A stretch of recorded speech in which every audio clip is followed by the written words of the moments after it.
வணக்கம். நல்லா இருக்கீங்களா? நல்லா இருக்கிறீங்க. இப்ப எப்படி மருந்து சாப்பிடும் போது நல்லா இருக்க? நல்லா இம்ப்ரூவ்மெண்ட் இருக்குதுங்க. நல்லா இருக்குதுங்க. இப்ப நீங்க ஒரு நம்மள்ட்ட வந்து ஒரு 40-45 நாள் இருக்கும். 45 நாளைக்கு முன்னாடி ஒரு ரிசல்ட்டோட வந்தீங்க. ஆமாங்க. அந்த ரிசல்ட்டுக்கு உண்டா என்ன பார்த்துட்டு நம்ம அதுக்குரிய மருந்துகளை வந்து நம்ம கொடுத்தீங்க. ஆமாங்க. அதை நீங்க தொடர்ந்து சாப்பிட்றீங்களா? ஆமாங்க, தொடர்ந்து சாப்பிட்டு தான் இருக்கிறேன்.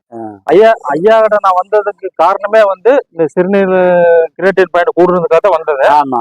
இது வந்து ஐயா கிட்ட காமிக்கும் போது ஐயா சொன்னாரு, இது ஒரு பெரிய மேட்டர்ல வந்து இது சாதாரண மேட்டர் தான், இதை நம்ம கிளியர் பண்ணி தந்தாரு சொன்னாரு. ஆமா. நான் வந்ததுக்கு என்னுடைய பாயிண்ட் வந்து கிரியேட்டின் வந்து 6 பாயிண்ட், யூரியா வந்து 90 இருந்துச்சுங்க. இப்ப நீங்க கொடுத்த மருந்துல நான் சாப்பிட்டதுல எனக்கு வந்து இப்ப 40 நாளைக்கு அப்புறம் கிரியேட்டின் வந்து எப்படின்னா வந்து 1 பாயிண்ட், யூரியா வந்து 9 பாயிண்ட், நல்லா நார்மல் நிலைக்கு வந்திருக்கு. எந்த ஒரு பிரச்சனையும் இல்ல, பயப்படுறது அளவுக்கு ஒண்ணும் இல்ல. நீங்க சொல்லிட்டு விட்டீங்க, ஒண்ணும் பயப்பட வேண்டாம் அப்படின்னு சொன்னீங்க. முன்னாடி மாதிரி அந்த கால் வீக்கம் அதெல்லாம் இல்ல? அதெல்லாம் எதுவும் இல்லைங்க, நீட்டா இருக்குறீங்க. எதுவுமே இல்லைங்க. இப்ப நல்லா எப்ப இருக்கிற மாதிரி நார்மலா இருக்குங்க. அதுல சூப்பரா இருக்குதுங்க.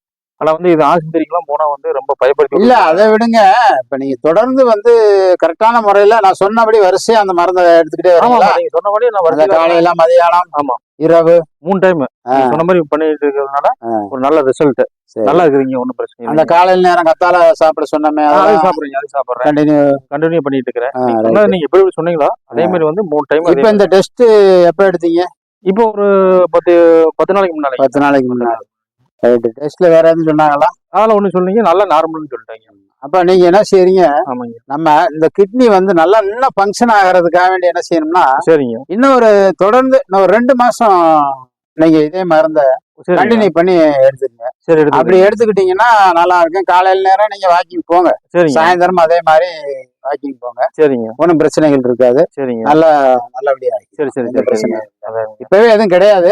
இருந்தாலும் இன்னும் ஒரு 2 மாசம் எடுத்துக்கிட்டீங்கன்னு வச்சுக்கோங்க, சரிங்க, இன்னும் நமக்கு வந்து கிட்னி ஃபங்க்ஷன் நல்லா கிடைக்கும். நல்லா ஒரு குறைஞ்சது ஒரு இந்த 18-20 வயசுல எப்படி கிட்னி நல்லா இயங்குச்சோ அதே மாதிரி இயங்க ஆரம்பிச்சிடும். நல்லா இருக்கும். சரிங்க. தொடர்ந்து அதே மாதிரி செய்யுங்க. இப்ப நம்ம இவருக்கு என்னென்ன மருந்துகள் நம்ம கொடுத்தோம் அப்படின்னு சொன்னா, செங்கத்தால கொடுத்தோம்.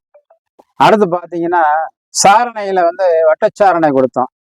நீர்முள்ளியினுடைய கஷாயம், இலை கஷாயம், அந்த இது கொடுத்துக்கிட்டு வந்தோம்.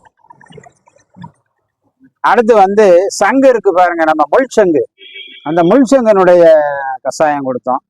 அடுத்து வந்து சுரக்காய் ஜூஸ்ல வந்து மதியான நேரம் சாப்பிட சொல்லி நெல்லிக்காய், சிறு நெல்லிக்காயை வந்து சுத்தி பண்ணி அதுல இருந்து பவுடர் எடுத்து அதை கொடுத்தோம். அதையும் வந்து அவர் ரெகுலரா சாப்பிட்டுட்டே வந்தாரு. சாப்பிடாம இன்னைக்கு நல்லபடியா இருக்காரு. ஒரு 40 நாளையில நல்லாவே இருக்காரு. கை காலெல்லாம் நல்லா வீங்கிட்டே இருந்துச்சு, முகமும் வீங்கிட்டே இருந்துச்சு. இப்ப எந்த விதமான சிம்டம்ஸ் எதுவுமே கிடையாது. ரொம்ப நல்லா இருக்காரு. அவருக்கு வந்து டெஸ்ட் எடுத்து பார்த்துட்டாரு, அவருக்கு ஒரு மன திருப்தி ஆயிடுச்சு. அப்படிதானே? ஆமாங்க, ஃபுல் சந்தோஷங்க. நல்லா இருக்கும். ரொம்ப நன்றி. தொடர்ந்து நீங்க மருந்தை சாப்பிடுங்க, நல்லா இருக்கும்.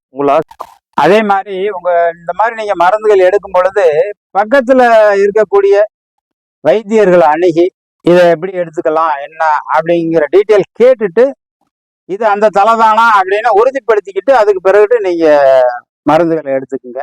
அப்படி சப்போஸ் எங்களுக்கு தெரியல அப்படின்னு சொல்லி நீங்க சொன்னீங்கன்னா நீங்க வாட்ஸ்அப்ல கூட உங்களுடைய போட்டோ வீட்டாவை அனுப்புங்க. அந்த இதை வந்து எப்படிங்கிறத நாங்க சொல்லித்தர்றோம்.